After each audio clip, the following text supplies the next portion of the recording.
Okay, so now we're going to talk about a subject that a lot of people either love to talk about or hate to talk about. We're going to talk about counterattacking. So in our 5 C's, we've cleared, we found some cover and concealment. If those are off the table and we're unarmed, we now may be in a situation where we have to counterattack. If you're armed, the counterattack gets a little easier. But if you're not, there are some things you're going to have to do.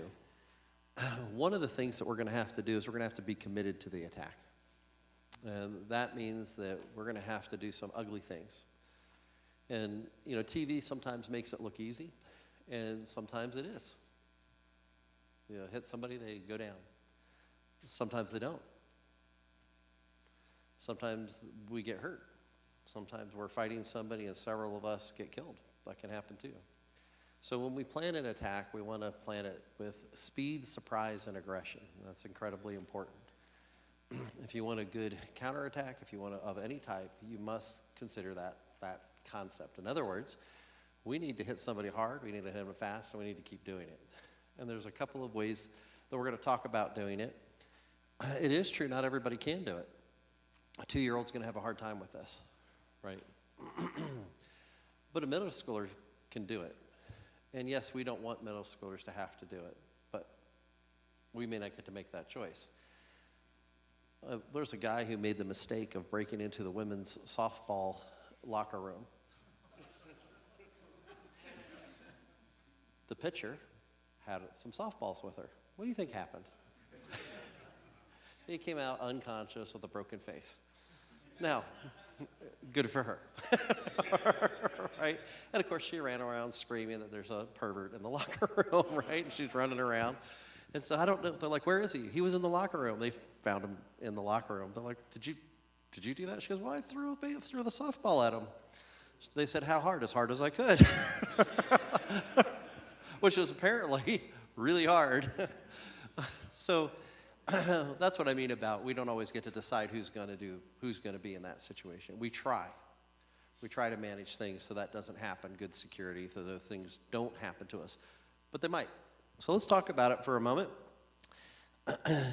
Some people believe they're not aggressive enough. That's not true. You are. You just don't know you are. You can totally do it. Somebody puts a gun to your baby's head, you can be incredibly aggressive. Very, very aggressive. So a woman in England a pacifist who, you know, a guy broke in and sexually assaulted her and then went towards her 11-year-old daughter's room. She took a pair of scissors to the back of a spinal cord. Well, I mean, he brought that on himself. God forgive me, but he assaulted her and he went after her 11-year-old daughter who was sleeping in another room. She stayed quiet and endured that to save her children. That's why she made that decision. Now, is it an ugly situation? Yeah, it's an ugly situation. Is she sinning? Not really. You know, the guy attacked her. She's protecting her children. That's not inherently evil. It is inherently a horrible situation, though. You know, so the commitment that she had, which she never thought she had in her, is the commitment we have to have when we do it. Some of us will be scared. Some of us will be angry. They're the same emotion almost, the same energy level. You might get scared and then angry. You might not feel anything. You know, you have to be prepared for that. You don't need the emotion of anger to act. That's important to understand. You can swing a baseball bat without being angry, right? Just like you're cutting wood. You totally can do it. You don't know what you're going to feel because your body is going to react slightly different to stress than the person next to you, potentially speaking. Sometimes, you know, when you defeat somebody who's trying to kill you, you get exhilarated because you're alive. Sometimes it's like scoring a touchdown and then you feel sadness, right? You know, you don't necessarily feel bad for the person. It's so hard to explain what you're going through because somebody tried to kill you, you shot them, you won the fight, and there's a sense of touchdown, right? And then you feel bad that you had that sense of touchdown. That's a normal reaction to have. It's a normal reaction to have when we score a soccer goal, right? It's a normal reaction to feel that way. You're that way because somebody put you under pressure, you defeated the situation, and your body's reacting to it, your mind's reacting to it. You're not cheering the death of somebody else. What you're really cheering is the victory over the situation. And the reason I tell you that is because it's important that you don't sit and spiral. Somebody tries to kill you, it's okay to be happy about being alive. It's okay to be angry at them and be like, that's what you got, right? You're going to feel funny about that later, but understand that's a normal reaction. You're not going to be upset if you score a touchdown in a football game, are you? No. So there's two different things happening. One's the fear and the anxiety of the violence. The other is the sense that I won and I'm alive. So there's some elation with some terror, and some sadness will creep in there. I'm just bringing it up because you just need to be prepared for that. Not everybody's going to react that way. Some people are going to be okay as they can be with it, and some of them are just going to be okay. But you may go through some of that type of stuff. Be prepared for it. Those feelings aren't sin. Sin would be, I had the chance to secure the person, he surrendered, and I decided to kill him anyways. Uh-oh. That's a little different. It might be understandable. It might be understandable why you felt that way. It is okay to be happy that you win. That's a good thing, right? Don't let the devil lie to you about that. It's not okay to relish in the death of somebody else, right? It is somebody's child. It is a broken world situation. Our church is safe, yay us, and unfortunately it's a tragedy for somebody else. We can be both elated and respectful and pray for somebody and somebody's family. We can do that. The secular world has a hard time doing that. Doesn't mean that they can't come to some sort of semblance of that, but they have a really hard time understanding that. How can Charlie Kirk's wife forgive the guy who shot her husband? How can she do that? I would never forgive him. I mean, I've heard people say that. Take my wife, my world, this away from me. But you hear the term my wife, my husband, my. Well, she didn't do that. It was his. His. That's how you win. That's how you win. That's how you beat the devil. That's how you beat the devil in violence. It's also how you win in violence. Many people will not, there's a certain amount of people, and it's not exactly clear how many, that will not protect themselves but will protect somebody else. There's that psychology there. What's the reasons that we kind of want you to drive into service? The Coast Guard used to have a saying on a couple Coast Guard bases I worked with. The team had a saying, my life for citizens. Very service mentality, I'm going to provide service, and if that means I sacrifice myself, then that's unfortunate, but I'm still going to try to save as many people as I can. It's a very high mentality they have to be able to operate quickly. And you need to believe that kind of thing. I'm here to serve, and I'm not going to let somebody hurt the children of the church or the people in the church, and we're going to interdict this, and I'm going to commit to that. You have to commit with all you are when you do it. Now, it's okay to be scared. It's okay to be upset. Some of it gets a little gross, but we're going to talk about some things we can do. Let's take a look at some of the weapons that are available to us. And I'm going to talk, and I'm going to be graphic here. The phone is kind of obvious. Can you beat somebody with a phone? Sure you can. You can smack somebody with the phone. The receiver is actually the best part. Picking up one of those things is a little hard to handle. I'd totally do it if I had the opportunity. The receiver, on the other hand, can work like your hand. So I can figure eight the sides of somebody's skull. I can figure eight their collarbones. I can hit them in the eye with it. This is the soft part of the skull. If you feel the soft part of your head, go ahead and just feel it for a second. This is really soft over here. Doesn't take a lot to smash that. A lot of times people punch people in the face. It's almost better to hammer fist people on the side of the skull because you can break it right into the brain case. Phone will help you do that. Very powerful weapon. Blinding people, hit them in the throat. You can do all kinds of things with that. Computer can be a good weapon, but you need to close it and use the edge of it. Some people will pick it up by the screen and throw it. It's not going to work that great. Putting it as an edge and ramming it under somebody's nose on the top of their wrist. If you feel on the very top of your wrist, right here where your thumb is, that bone is really weak. You can feel it. If you tap it a little bit, you'll feel how weak that is. You can slam one of those things down on top of that bone there and snap it like a toothpick. It takes less than 10 pounds of pressure, and that's basically going, achoo, right? So anyone can do it. A child actually can do it. The thumb, and if you debilitate the hand, it's going to be a lot harder to shoot, right? It's one of the reasons I don't want you to punch people. If you break your hand, it's going to be hard for you to shoot. It's going to be hard for you to open windows. It's going to be hard for you to do first aid. It's going to be hard for you to take care of people. So if you punch people and you don't know how to punch, there's actually a technique to it. You got to have to hold it 15 down, 15 over, and it becomes really strong. And you'll notice, if you're going to make a fist, You want your thumb on that first finger. If you do this, your hand and wrist will collapse. So you can test me if you want to. Put that up here and pull on your wrist. You'll notice it won't go anywhere. Switch it one over, boom, your whole wrist will bend. Punching takes technique. Now, if you are a boxer, if you have the technique, do you, right? Because you know how to do it, you know how to do it. But we don't want to hurt things that allow us to help other people and grab other weapons and disarm weapons. That's very important. So keep that in mind. The soda cans, they work best if they're full, right? We all understand that, right? I did a drill one time and they had empty cans and they threw them at us. And I'm like, we were dressed in a big old red man suit. And I'm like, okay, we need to stop for a second. That's not going to work. Well, we drink them and then we save them. It'll distract them. Maybe. It's like confetti. Maybe it will. But it's if we're going to do cans, let's get some good old soup cans. But those 12 to 16 ounces, even the bottles, if I put that in my hand and swing that, it's the same as having a very small ball-peen hammer against the side of the skull or the collarbones or in the rib cages, along the throat, the back of the head, the base of the spine as it comes. They can do a tremendous amount of damage, Books, same like computers. Don't throw them by the covers. You can chuck a book at somebody, and that's actually pretty effective. It's very difficult for somebody to shoot at other people when they're getting smacked in the head with books and God forbid, an offering plate. Boom, right? You should have tithed.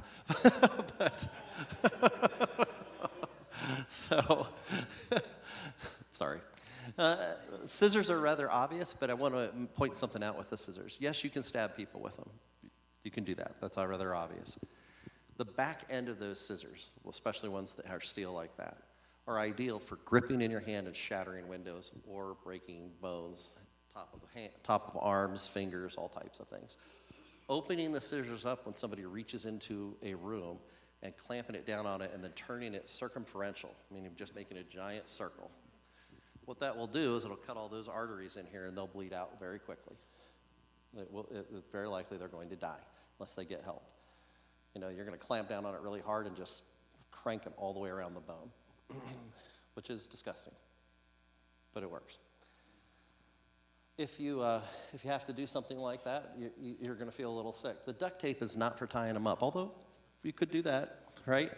It's for holding in your hand and potentially smashing a face or throwing at somebody. It will smash a face. If you hold it like this and you slam that on somebody's face, their face will break. It's the circle that does the work, puts pressure all around it, and it pops in the ring, and you will break bones that way. It's very deadly. It's very painful. It's not necessarily deadly, but it can create a lot of concussive force, and that's what we're trying to create is concussive force. Pinpoint force, like when somebody jabs at somebody, rarely knocks somebody out. Concussive force, we want to create a shock wave in the brain case or in the center of the body. That helps to knock people unconscious. So if I had a fire extinguisher and I smash somebody in the center of their back, that actually may help knock them out because there's concussive force. If I hit them in the head, it's creating massive concussive force. It's throwing their brain forward. You can shake somebody unconscious, believe it or not. If you grab a hold, you ever have a shaken baby syndrome?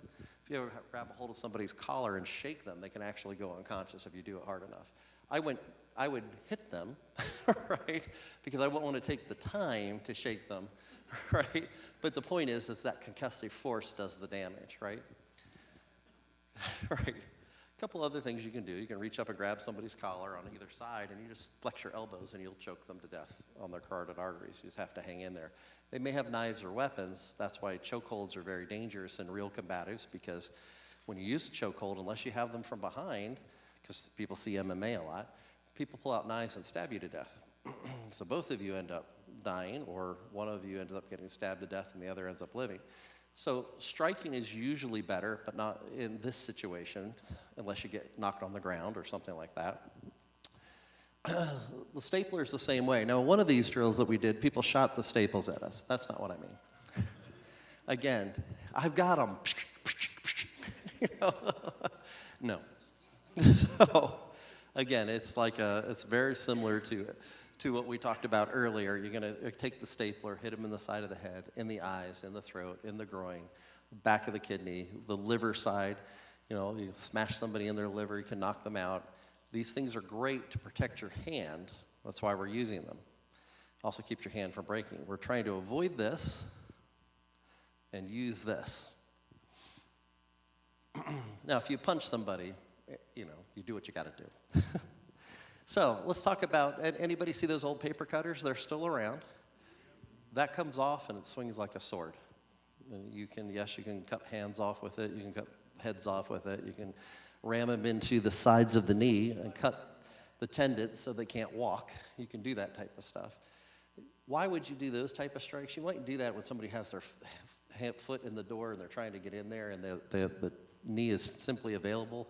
And you know if you wound this guy, you might save a bunch of other people because you can't go to get a shot at him. So you jam something into his leg so he bleeds. So he's going less down the hallway to kill anybody else. They also may make him want to leave very quickly, especially if you have his gun pin. We'll talk about that in a minute too. Pens.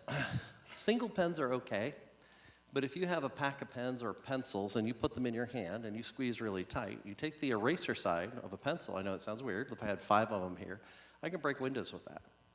Yeah, it's unbelievable, but you can. I can also break bones with it. People want to use the pointy side. Pointy side doesn't always break bones, just so you know. It does hurt. It's great for eyes. It's great for nose. It's great for the side of the face. It won't necessarily go through the lungs like people think. It can, but it probably won't. But that concussive force you get from the eraser side is very powerful. Of course, you can use the sharp side as well. You can do that with pens. Pens are usually, these days, pens are very weak. They're flimsier than they used to be. You put a bunch of those pens together and you hit it, it's got a lot of strong tensile strength. You can put your thumb on top, which will help jam some of them in more, and certainly can do that with knives. Never mess with the maintenance people. They're armed at all times, right? Groundskeepers, maintenance people, stay in the trades, people. It's dangerous. So obviously, all of these weapons have some advantages to them. We're looking for things. The rake probably doesn't have the most advantages, right? Would it hurt somebody? Yes, but swinging a rake at somebody, it's going to catch the wind and be very slow. The back end of the rake would be a little different. You can poke somebody in the eye, or under the throat, in the stomach. You can do all those type of things. Depends on the rake. If it's a steel rake that doesn't fan out like that, it's probably going to do some damage. Your medium-sized weapons, the limb loppers, things like that, they actually work very well to reach out and get somebody. You know, you can also put the sticks behind somebody and choke them to death with it. It does work. You have to put your hand in there, and that's something you can learn to do. I don't know why you do that as a hobby, but you can learn to do it. It's part of my profession, so don't judge. So obviously hammers, we have blunt objects, piercing objects, that type of stuff. The good old razor blade. Some people will pull out the razor blade and do this. That's going to hurt. That's not going to do much. What do we do with that? We want to do circumferential cutting. Circumferential cutting here, circumferential cutting here. We want to be able to take it and slice something open up the arms. Do it up the arms because it'll bleed, up the thighs because you'll have a better chance of an arterial bleed. So more than you wanted to know about how to use a cutter, right? So you also have anything that you find in a maintenance closet. You could pick up the bucket. Buckets are hard to pick up. People do it and throw it. Problem is it's hard to be accurate with big objects. So you want the object something that you can handle pretty quickly. So if I grabbed a cleaning bucket, like one of those yellow buckets that you see in the store, and I pick it up, that's probably a good weapon if I hit them, but it's hard to hit them with. The top part of the bucket that has a handle, I might be able to club somebody a lot easier with that. It's got to be reasonably manageable. Does that make sense? It's as gross as that sounds. Chairs are sometimes good, not good. If the chair is humongous, are you going to really pick it up, right? Are you going to be able to do that? It has to be something you can grab. And we want to use things that are normal. We want to be able to do things that are really easy and that are normally the way we do it without training, the way we move. For example, we all walk basically like this, right? You can pick up your foot and drop it, right? If somebody's trying to get into a classroom, I can put my foot on his knees and put all my weight there and snap at me. You can totally do it. It's just like walking. You do it all the time. Boom. Right? Does stomping on toes work? No. It does and it doesn't. It hurts. If you're going to do that, you want to break the metacarpals on the toes. You want to break the top of the toe. And the reason we're doing that is to eliminate their ability to walk. The toe hurts, but it doesn't stop them. We want to hit them where the function would be. And I know these are some gross things to tell you. I can step on somebody's foot, push them backward, their ankle will break automatically. There's nothing anybody can do about it. You know, they can be all ninja-like, it won't matter. If I have their foot pinned to the ground and I push them backwards, their ankle's popping, that's what's happening. So a child can do that to somebody. Now, I'm giving you those ideas in case you ever have to use them, but you get the idea of swinging something hard at somebody. A fire extinguisher can be used to spray somebody. You could do that. You're also potentially contaminating yourself, but you could do it. But they are great for slamming into somebody's knees. Somebody's coming through the door, one of us is going to attack high, one of us is going to attack low. You know, somebody's throwing something at their head, they're tilting back, and I slam that fire extinguisher into their knee, into their groin, into those type of places. It's going to create a lot of damage. That's not what I'm just not going to stop there. I'm going to keep doing that, or I'm going to start throwing palm strikes. You ever see, we can all do that. Can you just, everybody do that. Just put a pie in somebody's face, right? Now, you can get all martial arty, but you don't have to, right? Pretend you have a pie and just keep hitting somebody. Bang, bang. That actually is incredibly effective. And you can be elderly and do that. It's really easy. Bow, bow. You just keep hitting them with your palms, and you hit them as hard as you can. It will absorb the force without breaking you, and that's important. You know, can you hurt your finger? Sure. Or in a bad situation, repeatedly palm striking somebody in the face will knock them out. Just keep doing it. In the back of the head, the side, wherever you are, just keep hitting them. It'll work, especially if there's a bunch of us and we're throwing palm strikes and kicking it. And if you kick with your heel. If you don't know how to martial art kick, please don't. Kick with your heel. Right? You can do that. We all did that when we were kids. We broke sticks. Same thing. Same exact thing. Commit to whatever it is you're doing and watch out for each other. You can scoop a person's arms. You know, people can grab a hold of their arms, and if you got a hold of their arms and they're in a good position, it's okay to throw in some shots to get them under control. Once you have them under control and they've surrendered, you don't get to punish them. Right? So we don't take the duct tape and say, I'm going to tie you up in a minute. Now, you know, as much as we want to, right? We're not going to do that. So when we fight, though, you must fight completely. Like, you have to really go after it. So a couple of things I want to show you. If you take your two middle fingers, do this very gently. Put your other hand around it, and just push back a little bit. You can feel that start to want to break. It's one of the easiest breaks you can create. This finger goes back really far. So does your pinky. Those two middle ones, not so much. The other thing you can do, so I'm going to demonstrate. I'm going to have to put the mic down for a second.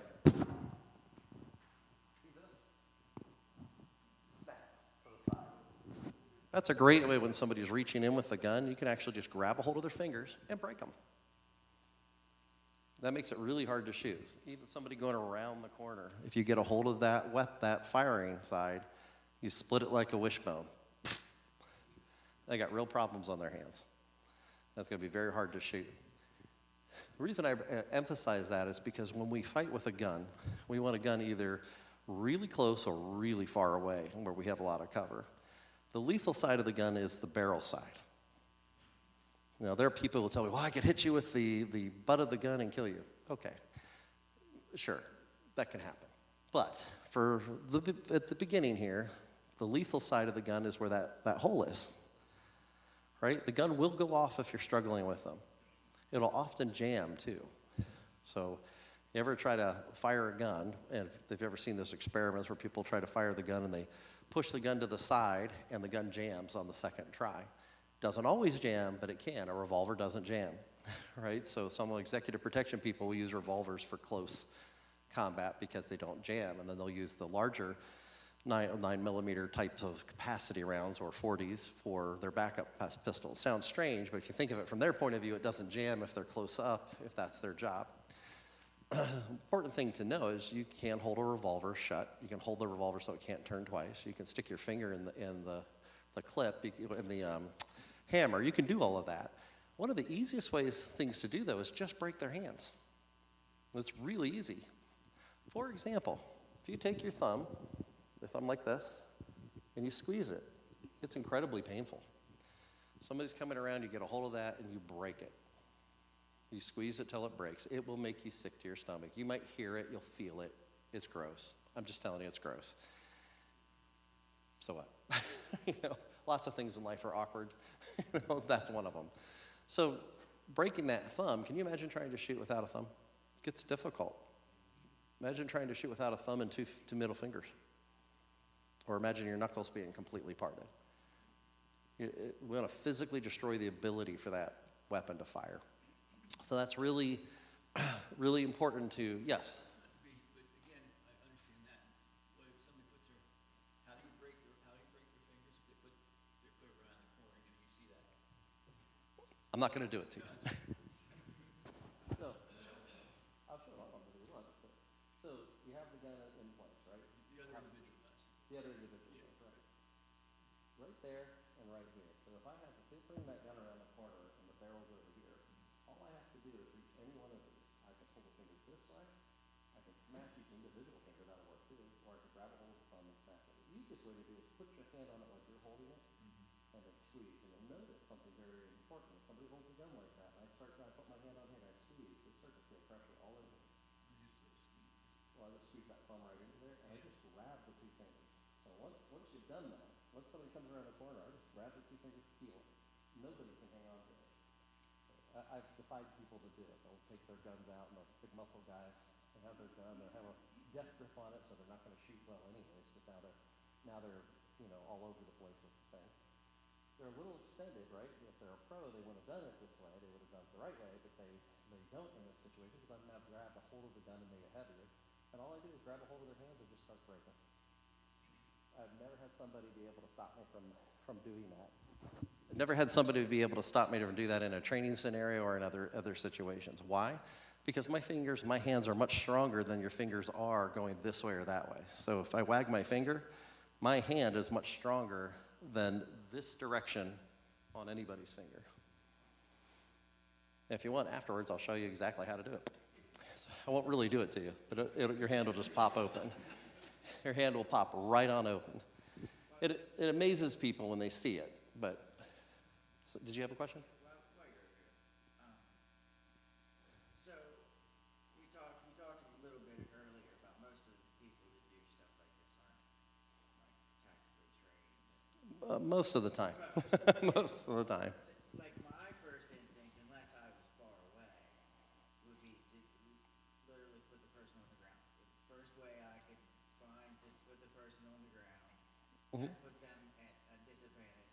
It could. Even if something happens to me, they're at a disadvantage to everybody then. Well, let's talk about what he's talking about is height, width, depth. If I slam somebody on the ground, I have control of their height, their ability to turn, and the distance between me and them. If somebody's coming around a door, you're going to have to control the weapon before you can do that. So in order to get somebody to the ground, I have to off-balance them. A couple of ways to do that is pull the weapon in, trip them, whatever you're going to do, double leg takedown. But you can't do a double leg takedown and leave them access to their weapons. So if you're watching MMA and somebody does a double leg takedown and somebody pulls out a knife and they'll stab you in the top of the neck and you're dead, that didn't work. So it's very important to control their hands and their body and bring them to the ground. How you do that is by hitting them to the ground and sweeping them. You trip them, you punch them, you do everything you can do. Punching can break your hands, but it will work better. It'll work better for a number of reasons. One, part of the scenario that I'm talking about now is somebody's coming through a door and they're in a vulnerable spot. If they're out in the open and I come up behind them, I may sweep them from behind by grabbing their ankles and driving my head into the back of their back, slamming their face on the ground. That's not going to keep them down. I have to get on top of them and control the situation. One way to do that is to thump them into submission. Unless you're trained.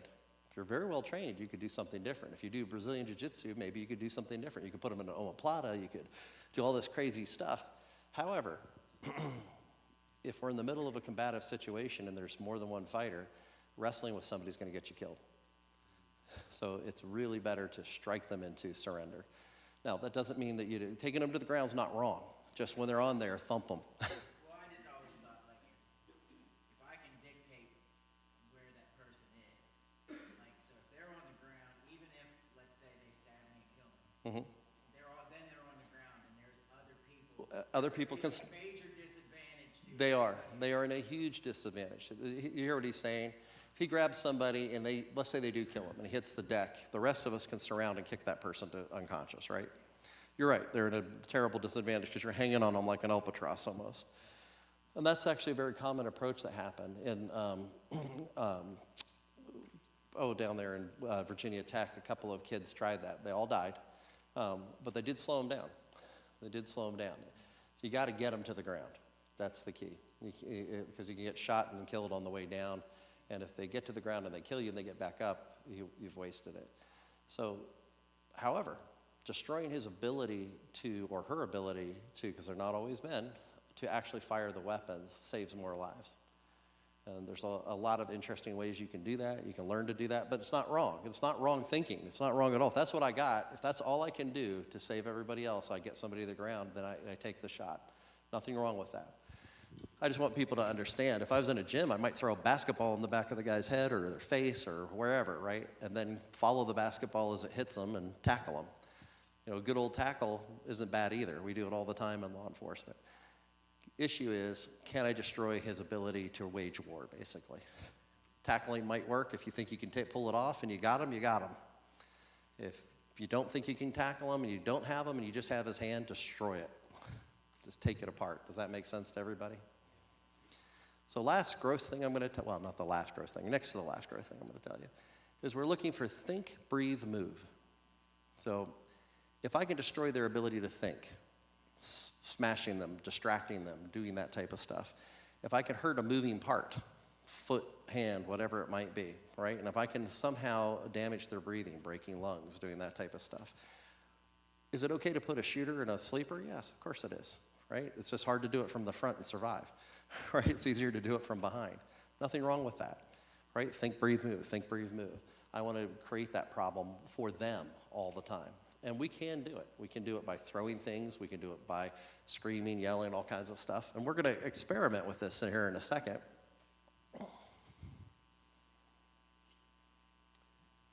So what kind of weapons would you find in here?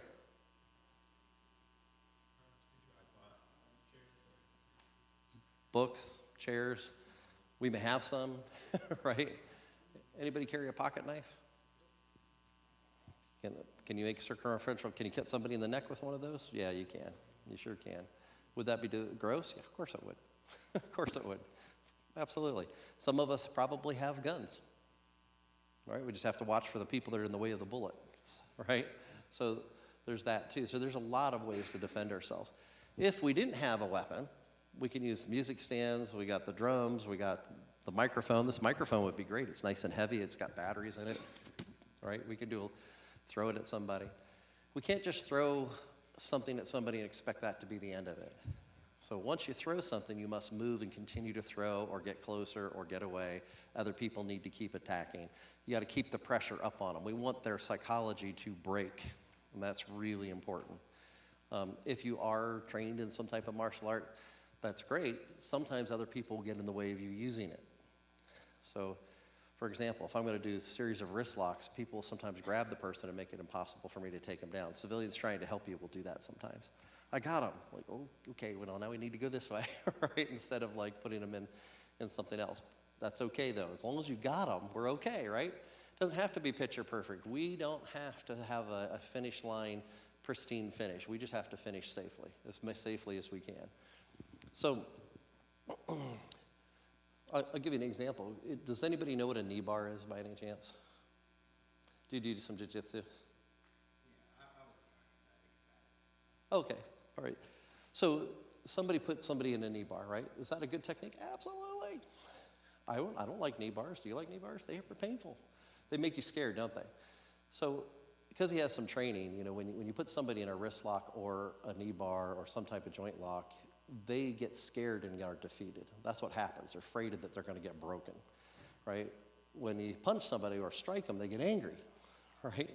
So from a combative's point of view, you have to know that somebody with a weapon sometimes reacts by shooting. There was a police officer who put somebody in a rolling knee bar and got shot. Why did he get shot? Because he put him in a rolling knee bar and the guy pulled a gun out of his waist and shot him. Did he do a great knee bar? Yep. Did it matter? Nope. So, on the other hand, if somebody has somebody in that kind of weird move, the bystanders could have grabbed the guy's arms, and this would have been a whole different situation, right? So So grappling, if you have that kind of experience, can be very good in controlling a subject, but you do have to be cognizant of the weapons that are in place. And if you don't have that kind of training, you're going to need to stick with the striking and tripping and palm punching and that type of stuff. Otherwise, you're going to be in a disadvantage, especially if the person you're attacking knows how to grapple. The old saying is, if you can't grapple, you can't fight. If you can't strike, you can't fight. You ever hear that saying? Yes, very true. We have chairs, we have all kinds of stuff. We have knives, we have phones, and the phone the same way. Throwing a phone at somebody kind of works, but again, it's, you're throwing away a communication piece. You might want to use the edge of it. That certainly works. In here we have some blunt force trauma objects. Those little chairs are great. They really are. They are really great for swinging at somebody, especially when they don't know that you're swinging it at them. They're trying to hurt somebody else, and you fire off with one of those chairs. Why? Because you can create lots of speed. They're fairly dense, and you can create a lot of speed, and that speed times mass equals force, and you can upscale your force quite a bit, especially if you're smaller, perhaps a smaller female, and you're spinning one of those chairs at the back of somebody's head. It's going to do damage. Doesn't matter that you're male or female, it's going to do damage. And again, we repeat, rinse and repeat, right? So the table is not the best option for throwing. People will pick those up often when we do drills. Kids' toys are phenomenal for this. They're hard, they're plastic, they're used to, you ever stub your toe on a kid's toy? Yeah, imagine getting hit in the face with one of those, or having them being pelted by it, having somebody just keep pounding you with one, right? It's not gonna be pleasant. Can I smash somebody's hand if it's up against the wall? Sure I can. Can I elbow it? Absolutely. So I'm wrestling with somebody and he has a gun and somebody else has the gun part and he puts his hand out on the wall. Can I just turn and slam that hand? Of course I can. I can slam it and break it. That's gonna get his attention. I want to do as much damage as I can to prevent him from moving forward.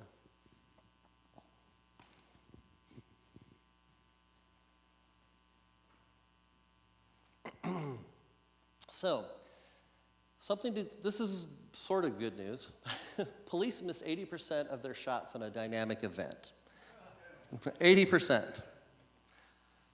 Bad guys, they're not usually highly skilled, but sometimes they are. Special forces, does anybody know what their hit range is in a real gunfight? It's an astounding accuracy, but you want to know what it is? 50%.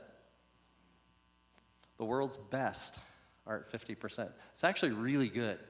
If you're in a gunfight with those guys, every other shot's going to hit you, right? So don't discount it, right? Some people had somebody say, well, don't they make 90% of their shots? No, they don't. That's the point. Some person who's played video games and isn't highly trained is not going to necessarily be a very good shot, especially if we're screaming, yelling, throwing, potentially shooting back, doing all types of stuff. So let's talk about noise for a second. It's called a break state. So a break state is when somebody is jarred for a moment and they're indecisive for a millisecond. A millisecond. Sort of like in wrestling, you do a head tap, just a split second. If I want to use noise, this is what doesn't work. Stop shooting. You shouldn't do that. That's wrong. It's not going to work. So I'm going to put this down to make it more realistic. It comes from the diaphragm. And it's like this. Something! That's the noise level we want. I want everyone to know that there's a problem. And I want to jar this person. So somebody, I hope, me or somebody else, punches him, takes him to the ground, breaks his arm, does something mean to him, give him a wedgie, whatever you got to do. Right? If I'm going to get shot because I'm screaming at this guy, somebody take advantage of it, right? Question people ask, does that really work? Yes, it does work. We've got film going back almost as long as we've had film with those type of situations. So Mossad uses it. We've seen it in school situations. We've seen it in bank situations. The screaming works very well. Incoherent screaming, like the kiap you might get at a karate studio, sort of works, but nobody knows what you're saying. It's not a word. I don't know what you mean. Somebody just said, kiap. What does that mean, right? What's going on, right? The words matter. Stop shooting. Stop shooting, right? Now, they may not really understand what I'm saying, or they may. The point is we want to take the risk that they might understand what I'm saying or realize that there is a gun in play, there's some type of violence in play, right? And I'm not criticizing anybody who does regular karate for the kiops that they do. I'm just saying you got to choose the vocalization and direction that you're in for the situation. Throwing things, move, move, move. If you are a stationary person, you are going to have a lot of trouble. Keep moving. Even if you're just moving slightly, keep moving. Do the best you can. If we're on the ground, right, we're going to use our hips to attack them, and we're going to try to keep their hips away from us to defend. All that stuff works, but you have to keep on the offensive with these guys. You don't want to be on the defensive with them. It's important to raise the stress level with them all the time, all the time. So you want to be really aggressive. The reason that works from a combative point of view, from a purely science point of view, is we're really trying to stress the individual system and overwhelm it so that responders have time and that we can override this person's ability to think, breathe, and move. Now, can you do that by being defensive? It takes forever. It takes forever. In a gunfight, it will take forever. Can I do that by coordinating somebody off and saying, I got a gun too? Yes, but it will take forever. Now, that's fine if he's by himself and I have all the cops with me and we're controlling the situation. It takes forever to be defensive in these situations. So when somebody comes in and the fight's on, you want to hit them as hard as you can and you want to keep hitting them. You want to keep the pressure up on them. We want to wear them down psychologically and physically. There's more of us than there are of them. We want to spread their energy out. We want them to start panting. They can't breathe. We want to really stress our opponent. We want to give them lots of things to think about till their mind just shuts down. And that's important. The screaming, the yelling, the books flying from other places. This becomes unfun really fast. And that's really key to being able to kill that kill fantasy. When you're dealing with somebody who's on the aggressive towards you, one of the best defenses is to kill that idea that they can be that aggressive towards you. Somebody comes in and says, hey, I really don't like what the pastor did. Okay, you don't like what the pastor did. If I kill that aggression, I can do it by being really nice. They can say, all right, we'll be happy to talk about it, but not under these conditions. Hamburger A, hamburger B. We can set up a meeting or you can leave. Right? I'm interdicting that. Or I could be super passive. Well, I'm so sorry this happened to you. I just admitted wrong. Now the person yells more. They don't necessarily calm down. A soft answer turneth away a wrath, but a weak answer encourages a bad guy. Don't be weak. Sir, I'm sorry this happened to you. Let's discuss it. Care about you, right? It changes things. So same is true in a physical type of situation where the person has come into one of our traps. They came into one of our rooms and we're starting to fight. Speed, surprise, aggression, if we can all do it. Take every advantage from them that you can. That is not to say, in another scenario where somebody breaks into your house and they're on top of you in your bed, that you won't have to play the long game, right? That's a different context than we're talking about. You may have to. You may have to wait for the opportunity until they make a mistake. You can't always force somebody to make a mistake in that situation. Imagine you would agree with that. Different scenario. Combative environment in here, speed, surprise, and aggression. So it's just really important to know that. Okay, so moving on, let's talk about communication. When you talk to 911 and you're communicating only when it's safe and appropriate to do so, you need to know what's happening, where is it happening, who the shooter is, what is the violence, who is the shooter, what does the shooter look like, that's very important. You can say the shooter is white, black, or Chinese. That is not racism. That is a description. We have people sometimes in some of the schools that I deal with will say, well, I can't say that they are a black person or an Asian person. That happened to me in California. I'm like, how are you going to describe them? Well, they're wearing a sweatsuit in California. Everybody wears a sweatsuit in California, right? That's going to be a little problematic. It is okay to use race, it's okay to use sex, it's okay to use gender. All of that stuff is a descriptor to find the person. If they are trans, you say they are trans. Don't be afraid of that. It's a trans person. It is the transvestite, dressed up like a girl, dressed up like a guy, whatever. The cop who's coming in isn't going to be offended no matter what you say. They're looking for the target to stop hurting people. That's the goal. You haven't done anything wrong when you do that. What's happening is really important. Sometimes we get calls like this. I need 911. Click. Wait, you just called 911. What do you mean you need 911? They call you back, right? Bling, bling. Now everybody hears it. You're hiding and your phone's ringing. That's not a good scenario. I have an active shooter. Ian came in. He started shooting up the place. Ian who? Ian Thompson. Do you know the shooter? Yes. How do you know the shooter? Why are you asking me this? Because we're trying to find out who has the best information to tell all the cops that we're sending your direction.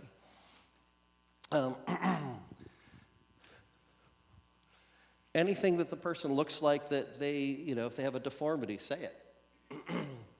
Information is key to good decision making. What's happening, where's it happening, who, description, we talked about. Anyone can call an alert. Don't have only sacred people who can call an alert. I've been to churches where they say, well, only our security team can call an alert. I was like, great, well, everybody's dead now, so how'd that work?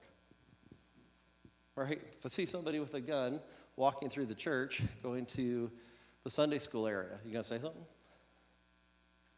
Say something to somebody, right?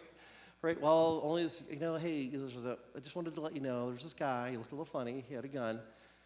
When'd you see him? About half an hour ago. Right? No, it's not like that. Get the security team, do what you gotta do, alert people. There's a gun in the building. Why is there a gun in the building? Maybe you allow guns in the building. I'm just using it as an example. Anyone can do this. Even a child can do this. People won't take children seriously. That's really a big mistake. 6-year-old comes up to you, I think I saw a gun. Are you sure? You want to take that risk? They know what a gun looks like. If they're wrong, the worst thing that happens is we alert our staff, we take a look at it, we made a mistake. It's not like we bludgeoned anybody to death over it. If they're right, then we've taken action and everybody is much better off, right? People will do that. They'll do that particularly when somebody has Alzheimer's, and that happens a lot in our church. Somebody's handicapped. I know it's going to hurt your feelings, but sometimes if somebody's in a wheelchair for some reason, people don't believe them in emergencies. Well, how could you see that? Because my eyes are fine. I can't walk, right? So I know it sounds crazy, but this kind of stuff happens sometimes.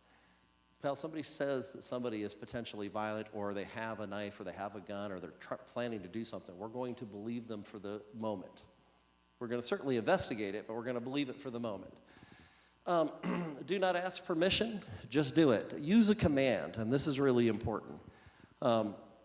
Command is different than normal speech. I'm going to give you an example. What does ASAP mean? Yeah, what is that? Right now, 5 minutes? When I teenage girls, they were watching movies with their friends. I said, you need to come home ASAP. They're like, but the movie wasn't over, so ASAP was 45 minutes, Dad. That's not what Dad thinks, all right? That's not a command. It's a suggestion. You're leaving it up to them. I'll give you an example. We have a shooter. Take defensive action now. That's a command. There's no question what I'm talking about. Meet you at the flagpole in 5 minutes. That's a command. That's a long time, but that's a command, right? That's a command. Command is specific and executable. Information is just that, information. Ian came in, he had us a gun, and he shot the pastor, which I wouldn't do, just so you know, Pastor. Right? So that's information. That information then makes us decide on some actions, and then we're giving other people commands. So close the door, go to lockdown, prepare to fight, we may go out this window. Whatever it might be, you're going to now start giving commands. Does everybody understand the difference? So information may lead us to give commands. A command may come to us, go to lockdown, there's somebody here, or somebody has a gun, that's information. Now we need to make the decisions. Somebody may tell you to go to lockdown, and you're like, where? I'm going to go do something different. I'm going to follow my 5 C's because there's no place for me to find cover and concealment here. I'm going to start running, I'm going to start hiding, I'm going to start doing whatever else I'm going to start doing based on the 5 C's, clear, cover, conceal, and prepare to counterattack. All the time, your mind all the time. Clear, cover, conceal, counterattack. And communicate only if it's safe and appropriate to do so. Can a security team get themselves killed by using the radio too much? Absolutely. Absolutely. They're squawking into that radio. Nobody can hear what they're saying because they're excited and they haven't waited the few seconds to let the radio work. They're excited. They're making too much noise. The bad guy knows they're right around the corner, shoots that one. Now he has a radio. See what I mean? So when we communicate, we do it when it's safe and appropriate with appropriate information, not just information. It's like somebody once called me at our church, I need a medical bag. Where? Why? But I'm going to get it to you no matter what. You need a medical bag, we're coming, right? We get the idea that you need something, but where are you? You know, the person said, I hurt bad, they're bleeding out. You know what it was? They fell and they scratched their nose and they ended up with a Hello Kitty Band-Aid. But we heard they're bleeding out. What? All we see is security people. Boom, into the classroom. The kid's like, what? She's like, I was just so worried. They aren't bleeding out. I've been out of his nose. It's a scratch. Right? So communication and the tempo in which we communicate matters too. Can you interrupt a class, a sermon, or barge into an office? Absolutely. If there's a safety issue, there's no pastor in the world that's going to be upset that you interrupted a sermon if there's a shooting in the hallway, right? We got to do what we have to do to survive. So don't stand on ceremony. Just do it. Do you know the address of your church? It's an easy one, right? Don't be so sure 911 does. The person will say, what's your address that you're calling from? Why are they asking you that? They're asking you to make sure that the address matches up with what they see on the screen. Right? That's what they're making sure, because computers make mistakes. Things go wrong. Usually doesn't, but do you want them to guess? No, they don't want to guess. They're going to ask you. And they're going to ask you some weird questions. What's happening? We talked about that description. Use landmarks. What landmark would you use to tell a responding officer where the incident is? If you say it's by the coffee room, that means absolutely nothing, right? But if you say next to the front main entrance around back, you will see on the right-hand side is the coffee room. That's where it is. At least they have some clue as to what you're talking about. There's a sign. It says coffee room. Look up. They come in. Boop. It doesn't actually say coffee room. It says coffee, I think. Forgive me if I have it wrong. Point is that there's some type of architectural cue that they can start to coordinate with ground troops. That's really important for the officers that respond, is that opposite the flagpole, opposite the steeple, across from the parking lot, give a descriptor. We have a pavilion parking lot church. We're in the church. There's been a violent situation. They come in, pavilion parking lot church. I'll tell you, that's what the cops are going to do. What did you say? Pavilion parking lot church. Boom. It's very helpful, extremely helpful. It'll speed up their response immensely. So you can see this hallway on the left is very blank. That could be any school, anywhere. Is it hallway 7, hallway 8, hallway 9? Who knows? 3rd grade? Don't know. Happens in churches a lot too. Our walls are blank. You have some wonderful pictures and stuff here. You know, that's great information for 911 to know. If you're going down that hallway, you're going to see pictures, and they might ask you that. They sometimes try to keep people on. They say, we have an officer on site. They're running past the pictures. It's the opposite way. It's the opposite way. That happens more than you might think. It's very helpful, extremely helpful. That's why it's nice when they walk through the church and they kind of have an idea of it. But they don't always remember it in a big emergency, especially if they don't attend, right? This could be the steeple. Hang up if you're in danger. They'll understand. You'll hear them say, sir, don't hang up. Click. The guy's right there and he has a gun and I need to be quiet. I'm going to turn that volume way down and they can call back all they want. But I am not answering it at the moment. I could leave my phone up there so they could hear. I could do that and crawl away if I can. I could certainly do that. You have to be alive to give them information. You know, you're not an asset for them if you're dead. And you can't help the church recover if you're dead.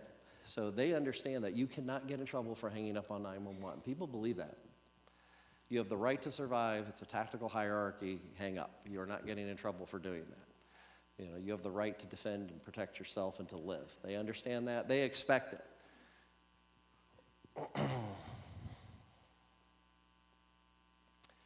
Okay, what should we expect? Well, the officers in Pennsylvania can come in all different types. It could be a game officer, sheriffs, it could be the local police, probably would be the local police, state troopers. It could be a hodgepodge of uniforms and plainclothes cops that show up. Everybody that can come is coming. Fish and game, anybody who's capable of helping is coming. They're going to form up and come in. They are not going to help the wounded. Does everybody understand that? They are not going to help you if you're wounded. All right, get that through your head now. They're going to step right over you, and they're going to go for the bad guy. Why do we think that is? Yes, that's exactly it. They're going to see it like a mass casualty incident. And I'm going to say, I'm a massive and I'm a casualty, save me, right? And the cop's going to jump over me and goes, Thompson, you're old. We're getting the kids out. No, he's not going to do that. But what they are going to do is they're going to try to stop the killing. Another team, usually medics supported by police, are going to come in and get the wounded. It's not that they don't want to help you. Their state protocol is that they kill the bad guy first. Get him out of the way or her out of the way first so that more people survive. It's hard when they walk past you. Don't grab their legs. People do that. Well, you're scared. Save me, don't leave. Right? You think they're going to kick your hand off? You're going to be really offended. You kicked me. And the cop's going to be like, yep. They did. And you'll be like, that's rude. And I'm like, that's what's going to happen. So they're not trying, honestly, on a serious point, they're not trying to be rude to you. They have to get to the bad guy. So just sort of expect that. Also remember, they're going to be scared. They'll tell you they're not, but they're going to be, right? They're under control. It's not that. It's just that there's always some nerves. Even in the most disciplined team, there's always some nerves. You have to recognize what's happening. You don't know if the police have had a cold. You don't know if they're like my age, if they're young and healthy. It's not like a special forces team that's fit for duty. You don't know what you're getting coming in the door. They may be great. They may not. You don't know. Everybody's in different states. Who knows what happened? Maybe they've worked a double. You don't know. So when they come in, we have to make sure that we're very clear. They're going to ask you where the bad guy is. Point to them if you know. And then they're going to walk away from you, and they're going to say, help's coming. And you're going to be like, you are help. Right? They're going to keep going. So be aware of that kind of stuff. Police are trained to move to the next one. They may be in SWAT clothes, plain clothes. They may have shotguns, handguns. They may have all kinds of different weapons. Do as the officers direct you. Please, please do not argue with the police. This happens sometimes. I need to get downstairs. No, you don't. My kid's down there. You still don't. Very difficult. Put your hands up for a second. All right. Wiggle your hands. Wiggle your fingers.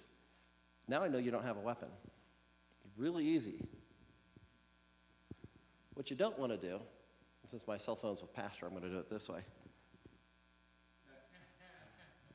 What do you think is going to happen? Boom, right. So I'm going to tell you something that a teacher did. This is stupid. Don't do this. Please don't do this. Police are coming. Potential active shooter situation. They do this. What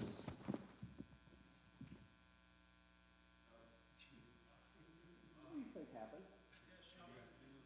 They put their foot in his back and slam. You don't know why they did that? Pardon? They thought he was the perp, and they want to make sure he can't move his hands or grab a weapon. So they slam him to the ground because they're going to double team him and tie him up. You think that slows everybody down? Oh, yeah. Now 2 officers are out of it. Well, they find out whether you're lying to them. I'm not the perp. How do they know? They don't know now.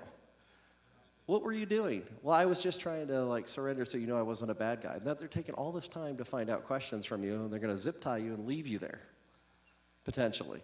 It's embarrassing. People walk by like, what'd you do? I haven't seen somebody rope like that since Huntington County Fair. Right? So, and you can't blame them. They don't know what to tell you. If possible, tell the officers where the shooter is, where they were last seen, anything that they might need to know. They're not taking you with them like in the movies. Well, people ask me that. Will they take me with you? No, I don't want you with me. Last thing I want is some civilian walking around with me while we're trying to take down somebody. Here, sure, sir, you go first. Right? That's not going to work very well. I'm not saying it could never happen. I'm just saying it's very unlikely. First responding police officers will not stop. We talked about that. Officers will treat the other officers, other people will treat people. Once we're in a safe location, the entire place is going to become a crime scene. So let me ask you a question. Is it illegal for you to leave once the police have declared this a crime scene? It is. You are staying until they release you. If you're a material witness, they can take you into custody if you don't want to stay. They're going to be here a long time. If there's some people killed, there's going to be a lot going on. Now, they don't want to keep people that they don't have to keep. That isn't the goal. The point is, don't just leave. It makes it much harder. They're always looking for, is there an accomplice out in the community? You ever hear that? When there's a shooting, they're looking for an accomplice. It's much easier if we stay and let them go through us and sort us as they think that they need to sort us. It's much faster. We'll get our church back faster. We'll get back to normal faster. We'll get less press here because it'll go faster. See what I mean? And it'll also help the police quite a bit. The last thing we want to do is be cuffed as a material witness because we're arguing with the police. That doesn't scream, obedience to Christ on the news. You can't do this. I have constitutional rights. I don't care that 2 people were dead. That doesn't work, although these things happen. I've had people tell me, well, you can't arrest me, I'm a doctor. Yeah, well, we're going to test the theory. Yes, we can, right? So just please cooperate. I know most Christians, most churches are going to cooperate. There is times where people are in a panic. If you have kids at home, or you have child care needs or medical needs, let them know that. If it becomes a crime scene, if you tell somebody, hey, I have some little ones I have to take care of, they start prioritizing you. They verify your story. They say, oh, you're supposed to pick them up. This is Officer so-and-so. You have 2 kids that John Smith is supposed to pick up. Oh, yeah, we're supposed to transfer custody. It's going to be a while. Why do they do that? Because they don't want to create more problems out in the community with kids who don't have care. That's a problem too, right? It just gets worse now. You just made the situation worse. When I was in school, they said, Thompson, anybody can make things worse. Don't be that guy. Right? So we don't want to make things worse. What we want to do is we want to get people back to their families. That's what they want to do. The faster, they'll do this much faster if we cooperate. That goes for medics too. Okay. So let's talk about a few scenarios. And I will offer to do a walk around the church with you guys when we're done here in a couple minutes, if you want to. I am here until you tell me I'm not. So, if we had a shooting, when does church begin at this church? 9 o'clock? Does church begin at 9 o'clock? 10. Do we have people here early at 9 for the coffee? So they're sort of fellowshipping. If we had a shooting in the parking lot at 8:30, what would happen? Who would be here?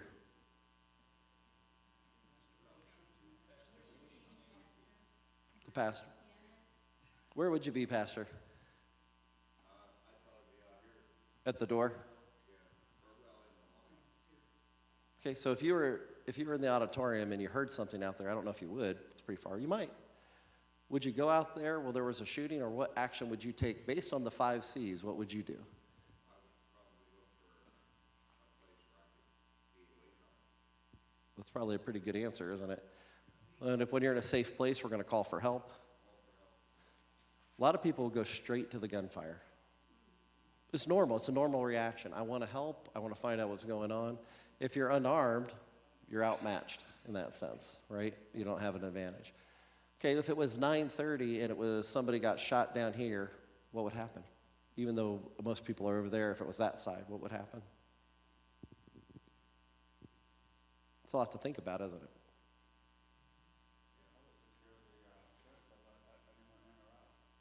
You won't let anyone in or out if somebody got shot in this hallway down here? Okay, so we're going to try to keep ourselves in here from the 5 C's, so we're going to find some concealment. Can we find cover and concealment? Can we lock that door? So so we would have to kind of go that way if there was a shooting over here. It's interesting though, that's a weakness, isn't it?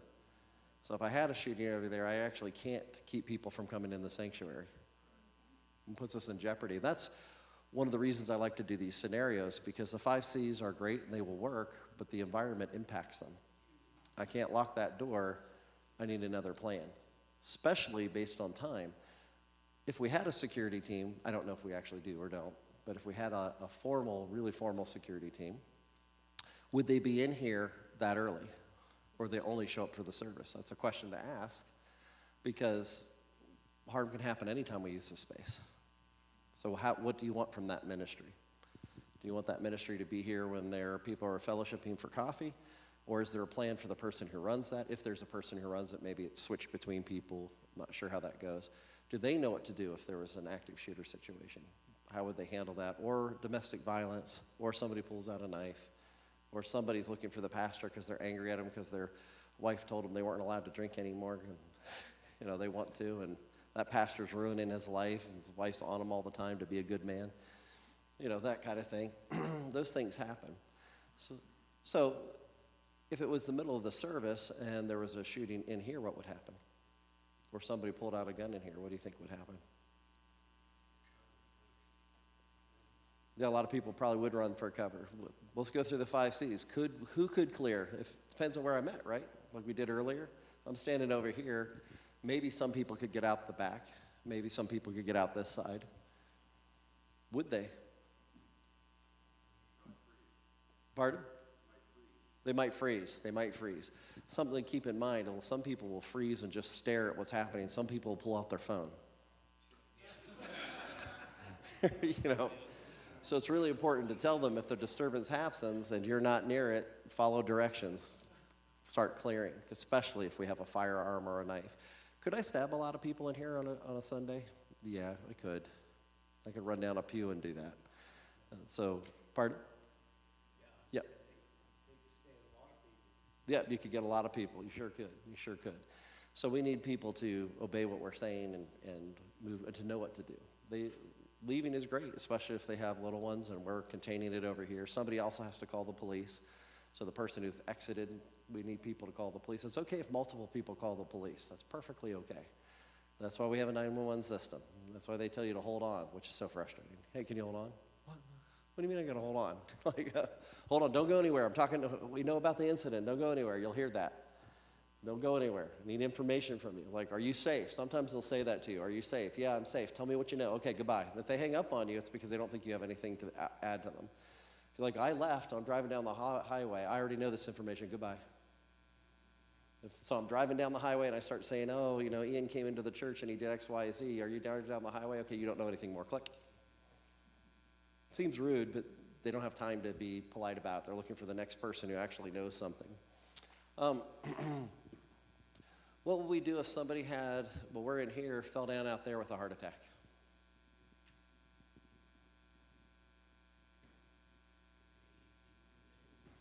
So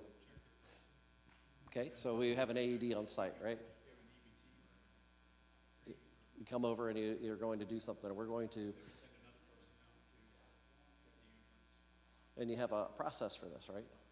And so the ambulance would come out, you're going to clear the person, you're going to counterattack them at the hospital by trying to get them saved and with our AED. So we're actually doing the 5 C's even with a heart attack, right? But you notice how smooth that procedure is. We get the person we know who can handle it, they go out there, and we start taking care of the person, we call an ambulance. Why would our active shooter be any different? You see what I mean? You kind of have to have the same kind of knowledge of what we're going to do and who's going to do what when we're going to do it. So if I was in the Sunday school room, or if I was, do we have a kids' Sunday school here? In here or over there? Is it defendable? Defendable. Okay. Do you guys want to take a walk to these different places and look at them under the 5 C's, or do only some of you want to do that? I'm here. I'll do whatever Pastor wants to do. What do you want to do, Pastor? All right. Why don't we? Why don't we take a church walk for those who want?